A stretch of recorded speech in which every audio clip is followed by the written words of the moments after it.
probably the best ball player I've ever seen, and when you take everything into consideration. It seemed like Willie never made a mistake. Sandy Koufax, one of the most legendary pitchers in Dodgers history, defined an era of dominance on the mound. With 3 Cy Young Awards, 4 no-hitters, and a World Series MVP to his name, Koufax built a resume that few in baseball could ever match. Yet at just 30 years old, arthritis forced him into an early retirement, leaving fans to wonder how much greater his career could have been. Even the greatest players have heroes of their own. In his later interviews, Koufax shared the 6 ball players he admired most, not just for their talent, but also for their character and relentless competitive spirit. At number 6 on Sandy Koufax's list of favorite baseball players is Jackie Robinson, a true pioneer who broke baseball's color barrier and became a living symbol of courage, character, and integrity. When Sandy Koufax entered the majors in 1955, Jackie Robinson was already carrying the weight of being a trailblazer. Day after day, he proved that baseball belonged to anyone with the talent to play. Koufax arrived in Brooklyn young and raw, a left-hander battling his control, his blazing fastball, and the pressure of making every pitch count. That spring, in a practice game against the Washington Senators, Jackie Robinson watched as Koufax walked too many batters. Koufax's curveballs broke hard, but too far off the plate. Jackie couldn't hold back. From the bench, he shouted, "Throw the ball, you big baby, throw the ball!" Koufax found strength in Robinson's presence and never forgot his example. As he later recalled, "Jackie made me feel like I belonged. I'll never forget his kindness." In those early years, Robinson was more than just a role model. He was a mentor by the way he lived and played. In clubhouses that were often quiet, Robinson's anger at showboating or lack of effort set the standard. Young teammates, Koufax included, watched how Robinson responded to insults from crowds, to racial slurs, yet refused bitterness to overshadow dignity. In an interview, Sandy Koufax reflected on the impact Jackie Robinson had on him in the game. Koufax said, Jackie's very special to me. Everybody talks about him as a competitor. He was a warm human being too. He was compassionate." These words revealed not only admiration for Robinson's competitive fire, but also deep respect for his humanity and kindness. Their friendship grew from a shared understanding, as both knew what it felt like to be outsiders.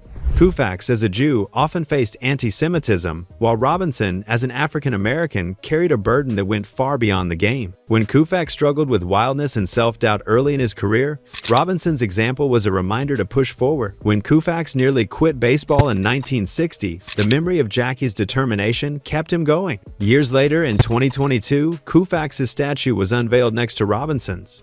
For Sandy, the moment carried deep meaning. He said, 67 years ago, Jackie Robinson became my teammate and friend. Sharing this space with him would have been unimaginable then. Today, it's one of the greatest honors of my life." Jackie Robinson wasn't just Koufax's favorite player. He was a mentor, a friend, and a symbol of resilience. His impact wasn't about numbers, but about character. At number 5 is Willie Mays on Koufax's list of favorite players. Koufax, the Hall of Fame left-hander, never held back when talking about the "Say Hey Kid." In one of his most famous quotes, Koufax said, "I can't believe Babe Ruth was a better player than Willie Mays." Koufax explained that Ruth was to baseball what Arnold Palmer was to golf. He got the game moving.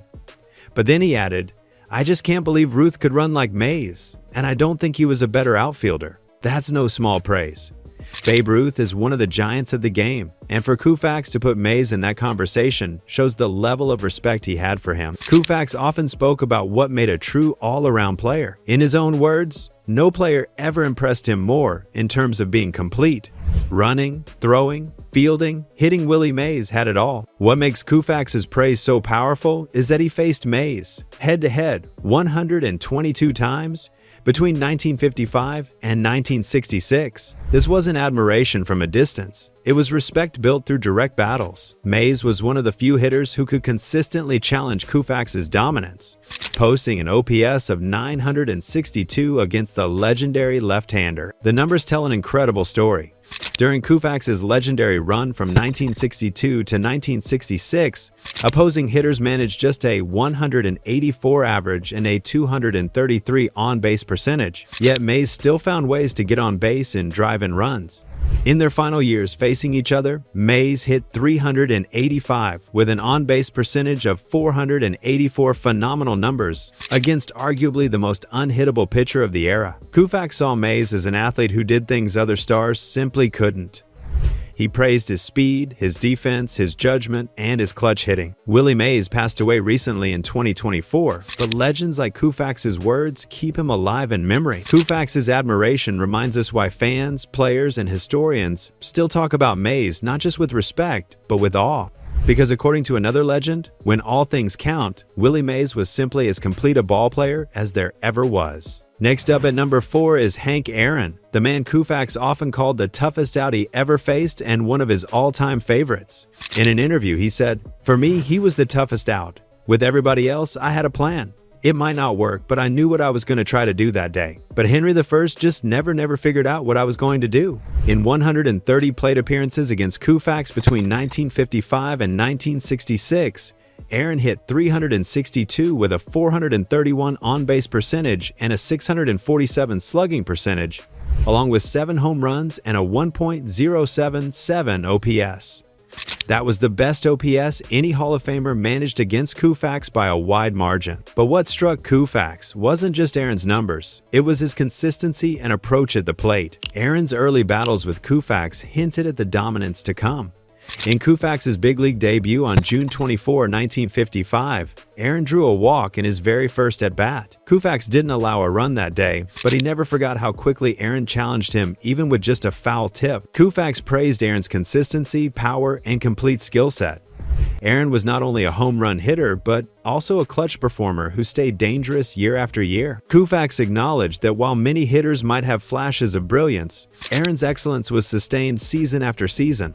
In an interview, Koufax said, "As far as I'm concerned, Aaron is the best ball player of my era." This showed that in Koufax's eyes, Aaron stood above many of his peers, even other stars who dominated parts of the league. Aaron's mix of power, consistency, and resilience made him a player Koufax deeply respected. Another part of Koufax's admiration came through comparison.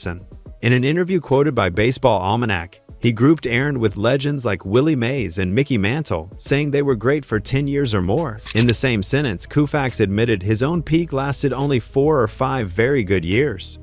That contrast showed that Koufax saw Aaron as more than just a slugger. In short, Koufax saw Hank Aaron as more than a power hitter. To him, Aaron was the standard of excellence in that era.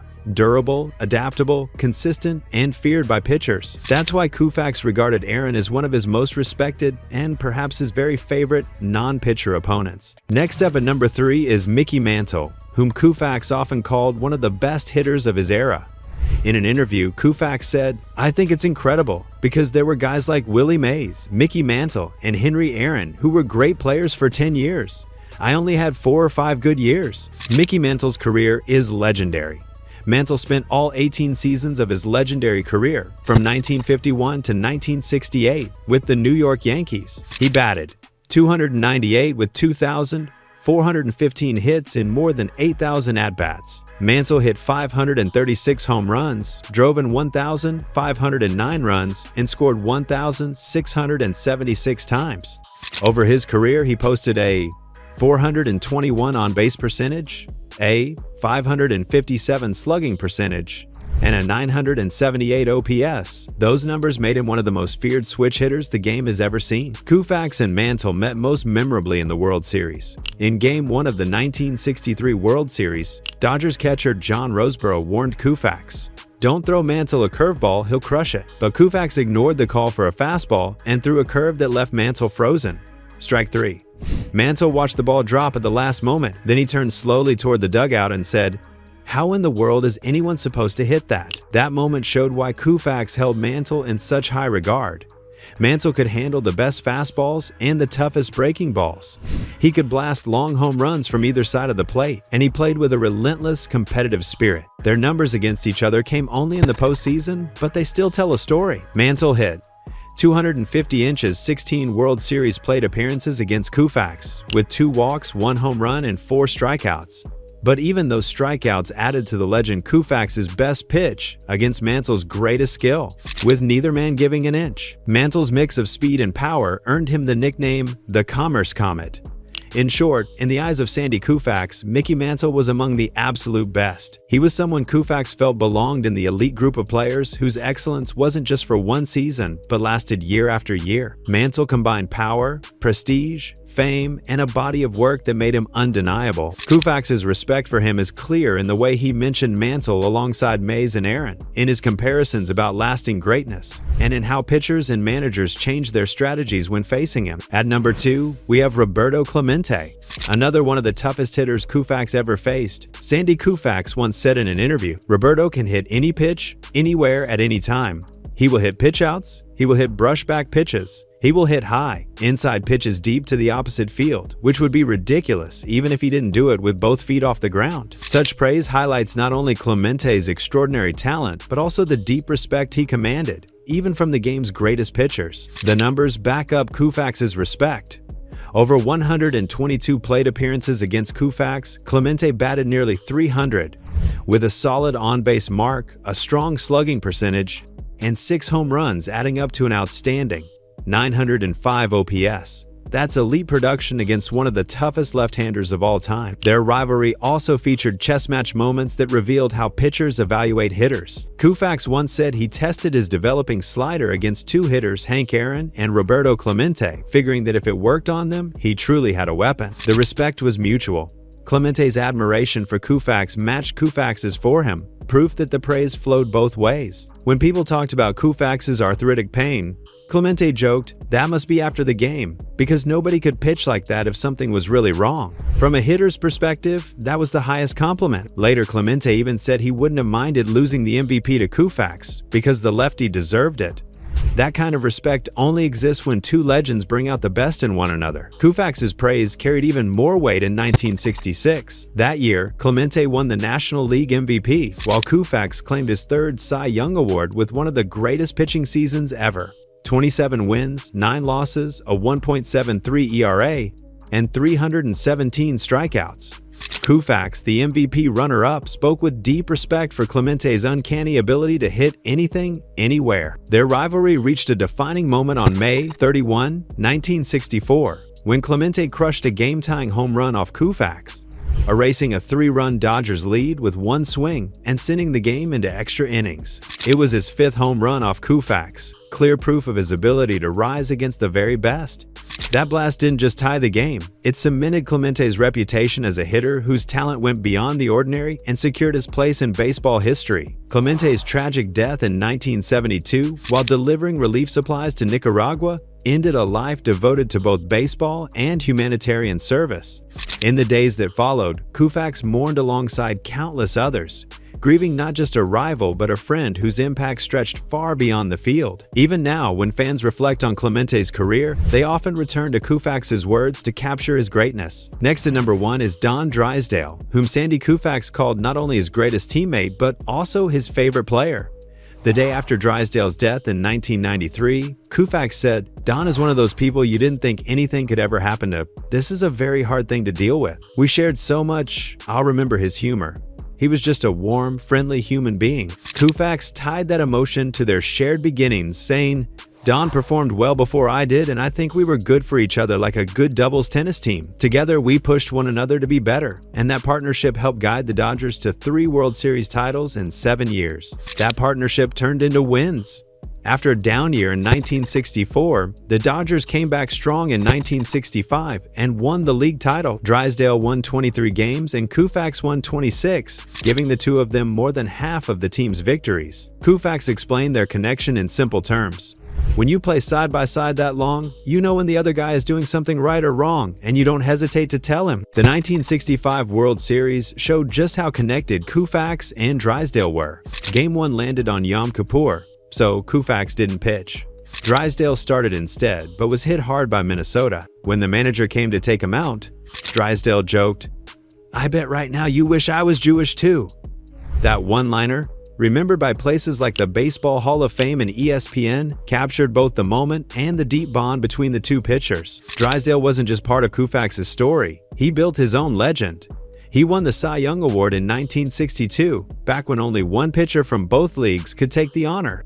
He was a 9-time All-Star, And in 1968, he threw 58 2/3 straight scoreless innings, including a record 6 shutouts in a row, a mark that lasted 20 years. These highlights matter because they show why Koufax's respect was absolute. Drysdale's record spoke for itself, but their relationship went beyond numbers. In February 1966, when the Dodgers offered only small raises, Koufax and Drysdale teamed up in the first player holdout of its kind. They demanded 3-year, $1 million contracts, directly challenging baseball's reserve clause and opening the door for free agency in the future. Under heavy public pressure, Koufax later said the stand was about principle and unity just as much as it was about money. Koufax remembered Don Drysdale as a friend, a partner in perfection, and a peer whose fire and achievements demanded respect. And when you stack up everyone who mattered most to Sandy Koufax, Drysdale isn't just near the top, he is at the top. That's Sandy Koufax's list of 6 favorite players, 5 hitters, and 1 unforgettable teammate. From Roberto Clemente's fearless hitting to the rivalries and friendships that shaped baseball history, these stories remind us why the game is so much more than statistics. It's about talent, competition, admiration, and the bonds that last far beyond the diamond. Koufax's choices show us how one icon measures greatness in others, and in doing so, they highlight the very qualities that made him an icon himself. Thank you for joining us on this journey through baseball history. If you enjoyed this breakdown, don't forget to like the video, subscribe for more stories from the game's past, and share your thoughts in the comments. Which of Koufax's favorites surprised you most?